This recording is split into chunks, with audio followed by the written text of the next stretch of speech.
the first story that I'm going to be doing today is actually the story that I read, and I said, well, that's it. Just going to shut down Twitter, shut down the internet. I'll do a couple things in my own time, go touch some grass. I got to get out of here. I got so many fails of the week. And I just decided, I'll chop this up probably for YouTube and put it into smaller videos. Again, as a reminder, if you're on Rumble, you're on YouTube. If you want the editing, because, I don't know, you listen around family members or you like the short segments, they'll be over on YouTube. The longer form will be here on Locals and Rumble, as always. Let me boost my audio a little bit, because the last couple times I've edited it, I've had to crank up my audio volume on my...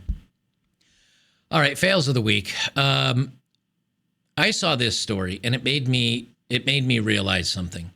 It made me realize something that's very harsh, but it has to be said. If you look at a single mom, most of the time it's a single mom, and she raises a kid, and she doesn't teach the kid rules and boundaries and what is unacceptable in society, that kid grows up to be a little hellion, a spoiled brat, sometimes involved in illicit activities, ends up behind bars, doesn't do as well in school. All the statistics are out there. And what makes that kid so problematic is he didn't grow up with any boundaries, anything that said, you can't do this. And so they just go mad wild, and they don't respect authority, and they get themselves in trouble. So do you blame the child that's just a kid that's only learning what it's kind of been told and getting away with what it can, or do you blame the adult in the room, which would be the mother? Most of you, I think, would blame the mother. And granted, the kid could come around and eventually learn and find the right way in life. That does happen as well. But a lot of times they don't. So you blame the mother. And then I read this story. Now, if you guys on Locals know, because I have a pin with her picture talking about content farming, Australia's most bedroom active woman, Annie Knight, has gotten engaged. And, now, not to just mention that, but also Bonnie Blue, apparently, the other one that just did 1,024 hours, she's getting engaged, I guess. But the point is, if women keep doing horrendous, awful things, and men keep bailing them out of it, and men keep telling them that, well, somebody will accept you, somebody will love you, somebody... And I'm not saying that nobody should go through the world in a loveless life. But if no one ever gets punished for the awful decisions they make, then they're just going to keep doing it. And these women are going to keep doing it. And you men are going to be suffering the consequences because women are getting kind of crazy out there. This is just from a couple days ago.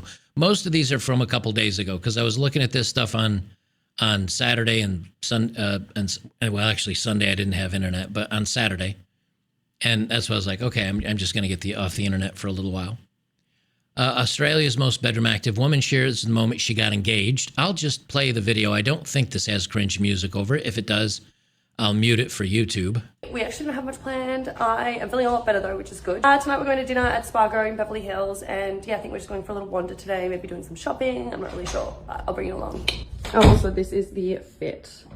Okay, Henry wanted to go get me a present, so him and Rach have gone to buy me a present, and I am walking around the shopping centre a little bit scared. I'm looking for a toilet. An engagement ring. Whatever that feeling's like. Now you know. Yeah. Oh. Box a little box. Put that box in the back box and you smack it with a hammer.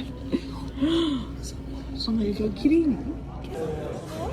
I don't have much of a speech as a bit, but all I've got is, will you let me be your slave for the rest of your life? Will you let me be your slave mother for the rest of your life? That's now understand. She hates him. She doesn't hate him yet. Obviously, she adores him for the money and the attention and everything else. She will hate him. And if at any point in time he doesn't let her do whatever she wants, she'll just threaten to leave and probably take half. Because if this guy's buying $30,000 diamond rings and taking her to Spago 2-3 times, he's got money. Wait, what? Yes?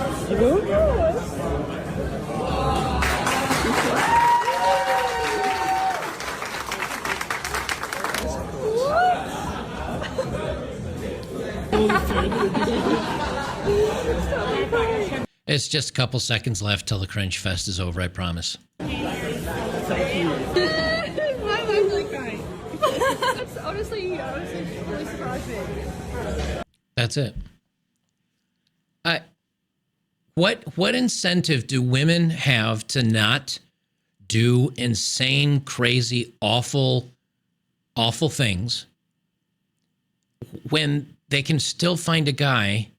Now, again, he's not masculine. He's got, and for any of you that have the mullet, I rocked one back in 1991. It was cool in 1991, not in the year of our Lord 2025. And I'll tell you something, her face looks different in this. I don't know if she's gotten some facial work, but her face looks different than in the previous video that I did. It looks fuller. So I don't know if she's got filler or if she's gaining weight or what. Because early on here in the video, she still looks, when she was showing her fit, when she said, oh, here's my fit, she still looks as thin as she always had. So I don't know if she's gotten facial work done. But when women just are like, I'm going to just be a horrible human being and somebody will, and he's not even poor, he's not even a loser. Well, I mean, he's a loser, but he's at least successful in business, or he's a trust fund kid or something. He's got money. So a bailout, basically. And she's going to keep doing what she's been doing. And then literally within the same day, Bonnie Blue, the other one that's done 1,000 dudes, now it says her latest stunt is getting engaged to a 19-year-old rapper. And, you know, with her, is it a stunt? I don't know. But she met up with a American rapper named Lil Malibu. They both have their own content. But apparently he posted this saying, what exactly did his post say? It said, her holes are for everyone, but her heart is mine. Video drops on Thursday. Now you can say, oh, it's just, you know, fake, or maybe he just banged her, whatever. He has a Cartier ring in a box. I don't know if that's fake. A picture, beautiful picture of the happy couple. This looks just about right. And he says he's going to be dropping a new song. His new single's entitled Bonnie Blue. I mean, why would women stop what they're doing? Genuine question. Why would they? You know, I do so many videos about now normal, quote unquote, average women. They're not going to get a good man, obviously. They're not going to get a good man, but they'll get a man. How many of you guys are like, I work really hard. I try to provide. I'm a good-hearted person. I try to do the right thing. How many of you are like, dude, I don't even get any women, let alone a woman that even I could work on or work with. I don't get anything. They're all sleeping with the same dude. And the worst part is those women will still find a dude, obviously. I don't know, man. If this isn't a black pill, I don't know what to tell you. I wanted to talk about this real quick. This is not a paid promotion. This is not a sponsor or anything like this. As you guys know, Aaron and I talk behind scenes on X all the time. We post on each other's threads all the time. Author Aaron Clary's got 7 or 8 really good books out there. His latest one is A World Without Men, an analysis of all-female economy. You can get it on Kindle for $8 if you have audiobook. I have audiobook. You can get it with free. It's just a 1 credit. Or you can pick it up $16.95 in paperback. But it is the book that I would hand out to family members. If my mom said, "Why are men so frustrated?" I would hand her that book and say, this is how society views men, but society doesn't see it because we're so far down the feminist trope. We're so far the feminist thing that if a woman said this, you'd get up, you'd be fine with it. But if a man says it, you get pissed off. And it has all the statistics of why men are still the backbone of society, why men really are necessary, and how the world has wrapped itself around feminism so much that it's actually poisoning everything.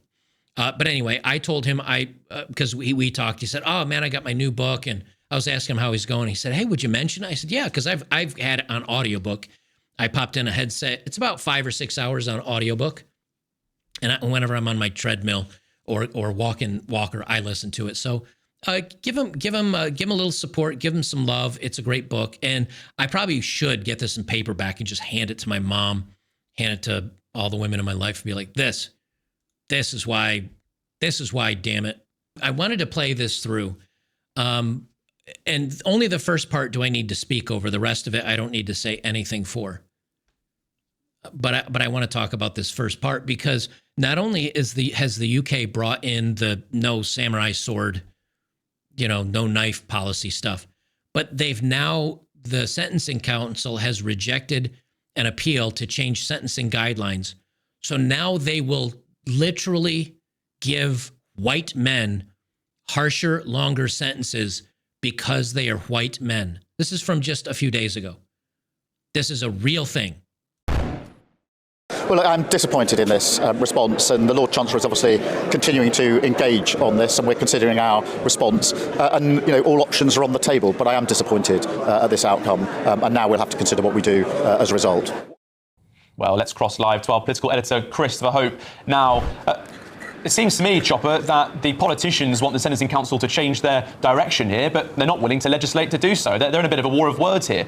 From Tuesday, this is what will happen. Judges will prepare pre-sentencing reports where necessary, and if someone is of ethnic, cultural or faith minority, or a young person under 25, or a woman or a pregnant woman, they will get a special sentencing report. Normally those pre-sentencing reports do mean that the sentence is mitigated, that time is taken off for a jail term, for example. What it means, though, is that white men are going to be treated a lot tougher by judges from Tuesday compared to other groups in society, and that is unacceptable to the Prime Minister. He said in terms there, I said twice, would you scrap the Sentencing Council? He said all options are open. Shabana Mahmood, she's the Justice Secretary, she's put out a note just moments ago. She said that in her view, these guidelines represent clear differential treatment under which someone's outcomes may be influenced by their race, culture or religion. This is unacceptable, says the Justice Secretary, and I formally set out my objection, she says, in a letter to the Sentencing Council last week. She's extremely disappointed, she says, by what's happened here. All options on the table, that same language used there by Keir Starmer, and they will legislate if necessary. The question now, though, is can they legislate by Tuesday? The answer surely is not. It will take months and months, and in that period, there'll be a lot of uncertainty, I think, for white men in front of the judges. So what they're saying is, we're not going to sentence white men. We're not sentencing white men longer. We're not sentencing white men harsher. We're just going to give everybody else a lesser sentence and a shorter sentence because they're a minority and they're a woman or they're trans or they're gay. So in other words, the only person that doesn't get the lessened sentence is the white men, which is another way of saying giving white men longer, harsher sentences. Good going, UK. Oh, you guys are doing great over there. You guys are doing great over there. I give to you the rest of the fails without my fat head and without me talking over them, because who cares about my fat head? Where are you finding these fucking men? Because on the dating apps, everyone's fucking ugly. I'm sorry. Everybody is fucking ugly. Not going out to bars, so I'm not meeting people there. And even if I was going out to bars, those are not the men I want to meet. The gym, no one fucking talks to you. I have resting bitch face, so nobody's coming my way. No one's talking to me. Oh, where are we meeting these men that are actually attractive? Because everywhere I look, it's ugly, ugly, ugly. There are so many attractive women, and there's so many unattractive men. I'm sorry. I'm going to say what everyone is thinking. Only ugly men are on the dating apps. Tell me what happens when you log onto Hinge. Who's liking you? Are you mortified? Am I right? Does anybody else get the ick if you start talking to a guy and you go to stalk all their social media and you find out that they take selfies? I'm like, no, you're the boy. You're the boy. You're not supposed to know how to take a mirror pic. You're not even supposed to know how to do that. What are you doing? Hot take, but it is 100% okay for you to go for a man that has a girlfriend. Where are all the hot people? I was told that there would be all these attractive singles, and as far as I can tell, I'm the best looking person here. I'm glad I'm not the only person who has had this experience on Hinge, because I am 1000% certain that Hinge was created with the sole purpose of humbling people. Because I'm cute, I know that I'm attractive, but the one that gets me is every day they will be like, this is your perfect match. I think that this is the person that you should be with. And I'm like, well, what's wrong with my profile? Because something has to be wrong that you thought that this was it. Every day I'm on here and I'm like, where are the hot people? Because they're not on Hinge. It's a humbling experience. Sometimes I see a guy and I'm like, he's kind of cute. But then I'm like, is he actually hot, or am I just so deprived of what a hot guy is in Vancouver because there's like no testosterone in the city? Like, I feel like I barely see hot guys anymore. So then when I do, I'm like, but is he actually, or am I just feral? The male loneliness epidemic is so crazy to me. Wait, we froze up again? What? Okay, where did we leave out on, damn it? Where did we leave out on? I'm just sitting here watching the videos with you, Jesus, I can put my face on camera if you want. For fuck's sakes, I'm just sitting here watching the screen. Where did we leave off? Where did we leave off? Sorry, Rumble people, if it's not jumping on you. The black chick with glasses. Okay, let me back it up. All right. We'll just do the last sentences of her. It's a glitch. It kept going. You're good. Kept going. Okay. I'm trying to provide entertainment, motherfuckers. Stop giving me a hard time. Because they're not on Hinge. It's a humbling experience. Sometimes I see a guy and I'm like, he's kind of cute. But then I'm like, is he actually hot, or am I just so deprived of what a hot guy is in Vancouver because there's like no testosterone in the city? Like, I feel like I barely see hot guys anymore. So then when I do, I'm like, but is he actually, or am I just feral? The male loneliness epidemic is so crazy to me, because all it takes to make a bad bitch happy is to keep her well fed and to be funny. Like, it's literally so easy. Like, make her laugh and make her full. My hot take is that girls who hate all men actually make the most loving and loyal partners, but you aren't ready for that conversation.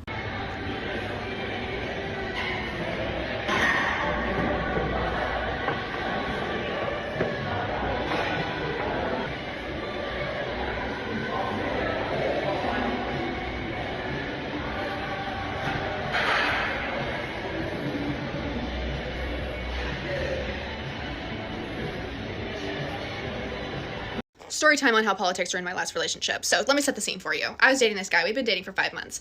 And in those 5 months, I was told by my friends, Zoe, he lives in Indiana. He's a f***ing Republican. I was like, politics don't matter to me. What was that wrong? And so I was like, it's fine. I don't care. I'm going to get to know him first. We'll decide later. So I would like always ask him. I'd be like, what's your politics? Like, where do you lean? So he was a 28-year-old man. That's the first red flag, because if there's a 28-year-old man and he's single, there's a reason that he's single. But anyways, and so he was like, Zoe, I have much better things to do than research politics. Like, I have way more important things to do. Ah! Okay, saying that to me is absolutely insane, but go off, king. I also just didn't care at that point. And so I kind of put it on the back burner. I was like, I can't take this right now. Well, then we get into a little spat a couple days before election day, and we almost broke up. And so I was like, nah, it's fine. I'll give him one more chance, blah, blah, blah, blah. Well, then election day rolls around. He didn't register to vote. So there we go. It was saved. He wasn't going to vote. I wouldn't have to deal with it then. But then we got into that little spat, and I was like, let me try one more time. Let me see if he's learned anything from me. And I asked him point blank on election day, I'm like, so who would you have voted for if you would have voted in this election? He was like, I would have voted independent. And I was like, do you know that how harmful and basically wasteful that is. And also like check your privilege by saying you're going to vote independently. And he was like, wow, Zoe, I cannot believe that you think my vote would have been a waste. Shut the f up, because it is a waste. Look at Philadelphia. All those independent voters could have put us over the edge and could have helped Kamala win. That's another story. And so I was like trying to tell him, I was like, listen, that's harmful. You have to make a decision, because the way that our voting works, like the two-party system, is a f***ing joke. You have to pick a side. The independent party never has a chance. So you have to pick a side. And we got into a huge argument about it. And I was like, you know what? This is my last straw. Again, I'm a very liberal woman. I have to date someone that is on the same page as me, because I can't disagree with someone on something that is... I know she's annoying as shit, but that's why I'm playing this. The whole point, if you guys remember, the whole point I've told you is you can't stay out of it. These liberal feminist women are getting so embroiled in politics that even him that was like, you know what, I'm gonna do the safe thing. I'm gonna 100% take a neutral stance on it. I didn't register to vote. I'm not even voting, bitch. Leave me alone. And she's like, who would have you voted for? He's like, you know what? Here's how I win. Independent. I'm not orange man bad. I don't know enough about it. I'm just staying out of it. And she's like, that's it. I'm breaking up with you because you didn't support my cause. So just staying out of it is not enough. This is a sign of the times to come. I mean, it's here, but it's only going to get worse. Where women are more and more going to say, you need to do what I want you to do. I tell you to do. You need to do it. There is no neutral. There's no staying out of it. You need to do what I tell you to do, or you're out. Now, this guy dodged a nuke, and we know he dodged a nuke. But this is a sign of things to come. And if women continue to go leftward and men refuse to go along with the insanity, where it's another reason men and women are never going to get together. And this is exactly what the fucking nutbag socialists wanted for us. So important to me for the rest of my life.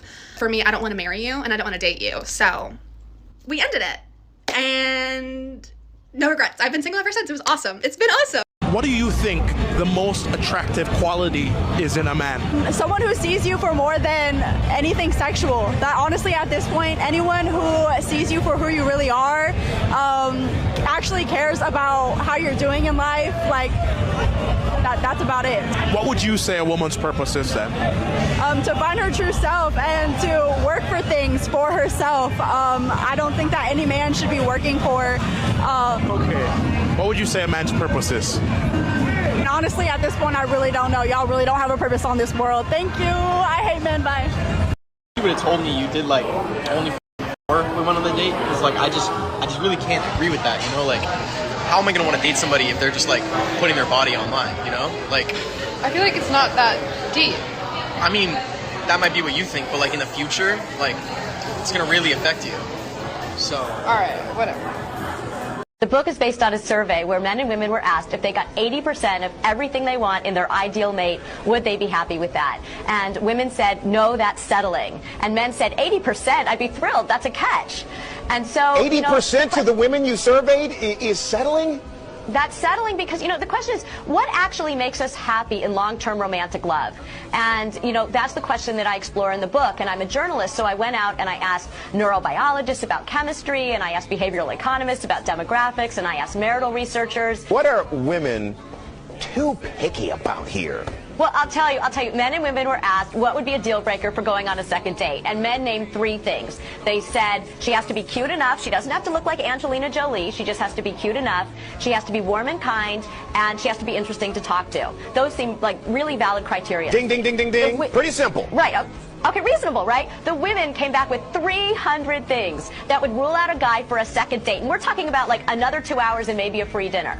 As a conventionally attractive white woman, I have been allowed into rooms and given a seat at tables I had no fucking business being in.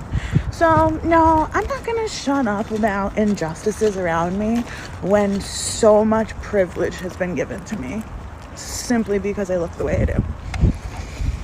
Miss me with your racism and your. We don't need no man.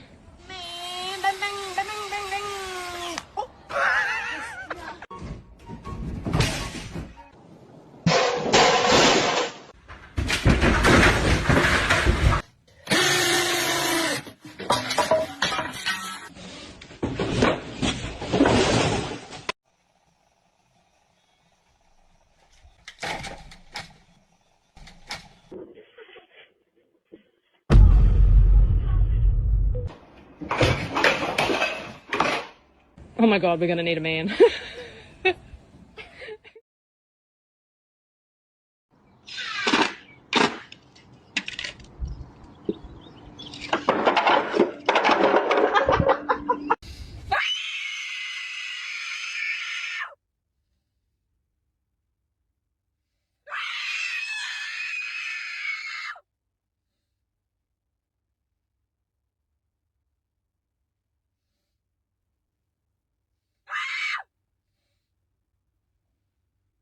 I have a man. Who is it?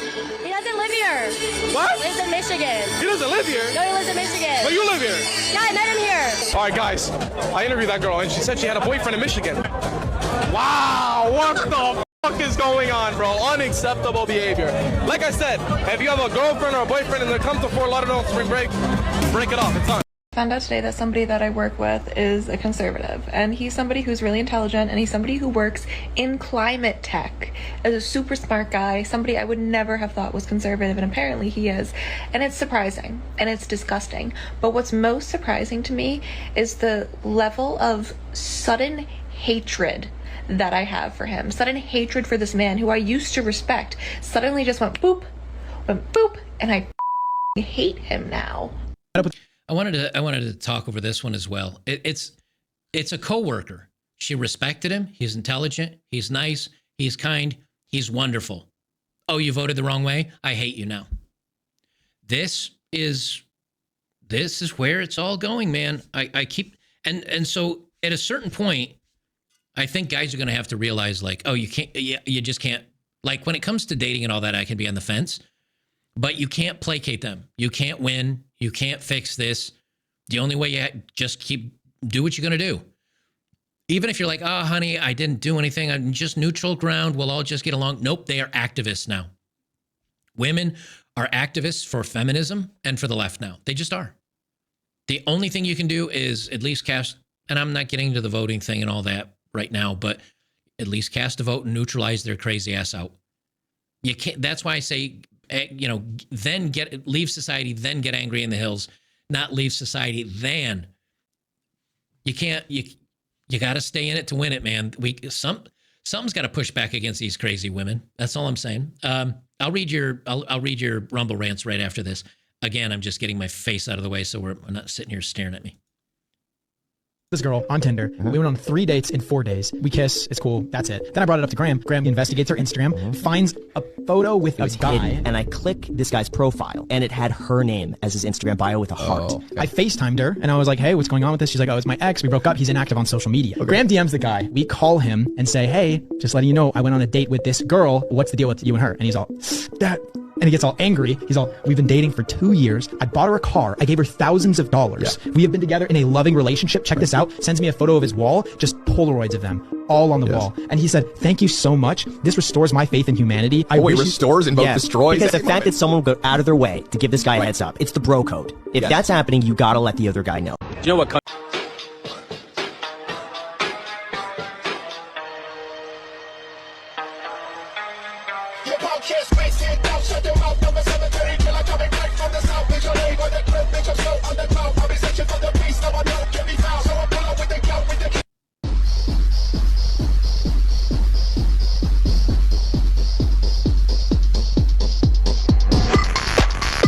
Well, that's all. That's all the fails. These are just fun clips that I found as I was surfing the web over the previous week. Some are older, obviously. Some are a little bit newer, but they're the viral things going around on the web. I thought I would share them with you. I thought you guys would get a kick out of that. I always do. Well, gang, thank you very much for joining me. Tomorrow, what is today again? Wednesday, Thursday? What's today? Okay, today's Wednesday. Tomorrow, over on Locals, let me pull up my thumbnail again, on Locals, hit the join button down below or go to betterbachelor.locals.com, become a supporter today. Thursday, we'll do a game night. I'm going to play X4. It'll be chill. We'll sip on a couple of cocktails, talk about news, talk about current events while you watch me play space harvesting and dogfighting game. And then on Friday, we'll do Saturday night or Friday night at, damn it, let me get this right. Friday, absolutely 80s. We'll just watch a bunch of 80s TV shows we all remember and liked. And then on Saturday, we'll do Saturday night at the movies where we'll watch I think we're going to do Val Kilmer in Tombstone, Val Kilmer in The Doors, Val Kilmer in The Saint, 3 of his big best known, not maybe his most popular movies, but the ones where he's the biggest actor and star because of his passing this week. So we'll do that. So, all right, gang, I'm leaving it there. We will see you tomorrow night for gaming night, Friday for 80s night, Saturday. And if all you guys on Rumble, if you're like, I don't have any friends, I don't have a good hangout place, or I whatever, come join the locals community, man. We have a lot of really cool guys over there that I give 100% freedom of speech. You want to say some awful stuff, you're free to say it. People are also free to block you over there, and they'll never say anything you say again. It is truly the bastion of free speech. And we have a really good group of like-minded men plus 5 or 10 weirdos, because every group's got to have its weirdos. And you locals guys know who I'm talking about. All right, you guys, appreciate you joining me. We will see you in the next one.